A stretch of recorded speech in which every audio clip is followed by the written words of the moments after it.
അതികൂടെ പിറന്നാൾ കഴിഞ്ഞ് പിറ്റേന്ന് നമ്മ എല്ലാരും കൂടി വീണ്ടും എടാട്ട് വീട്ടില് ഒത്തുകൂടിയിട്ടുണ്ട്. ഞാനെത്തി, ഏടത്തിയമ്മത്തി, അനിയന്റെ ഭാര്യ എത്തി, എല്ലാവർക്കും കൂടിയിട്ട് 5-6 പേരക്കുട്ടികളും എത്തിയ സന്തോഷത്തിലാണ്. സംഭവം എന്താന്ന് വെച്ച് കഴിഞ്ഞാല് അടുത്ത ആഴ്ച നമ്മളെ ഏട്ടൻ ഗൾഫിലേക്ക് തിരിച്ചു പോലായി. അതിന് മുന്നേയിലെ ഒരു ഒത്തുകൂടലാണ് കേട്ടാ. ഇന്ന് എത്ര വേഗാന്നല്ലേ ദിവസം പോകുന്നു. 5-6 വർഷങ്ങൾക്ക് മുന്നേ അനിയാട്ടും ഇതുപോലെ പ്രവാസിയായി. സ്ഥലം ഒത്തുകൂടിയാ പിന്നെ ആകെ മൊത്ത കളിയും ബഹളും ഒന്നും പറയണ്ട. അതിന്റെ ഇടക്ക് നമുക്ക് വേഗം ഫുഡിന്റെ പരിപാടി നോക്കാം.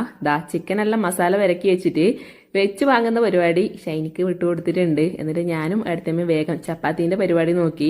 ചപ്പാത്തിയും സാമ്പാറും ചോറും ചിക്കൻ കറിയും. കൂടുതലായിട്ടും ഫുഡിൽ കോൺസെൻട്രേറ്റ് ചെയ്താലേ നമുക്ക് സംസാരിച്ചിരിക്കാൻ വേണ്ടിട്ട് സമയം കിട്ടൂല. എല്ലാരും കൂടി ഉണ്ടാകുമ്പോ നല്ല വൈബല്ലേ. എപ്പം വന്നാലും ഉപ്പിലിട്ട മാങ്ങിയും വെള്ളും അത് പിള്ളേരൊരു വീക്ക്നെസ് ആണ്.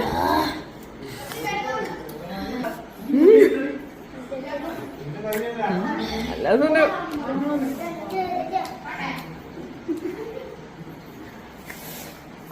പാനീയം കുടിച്ചാൽ നല്ല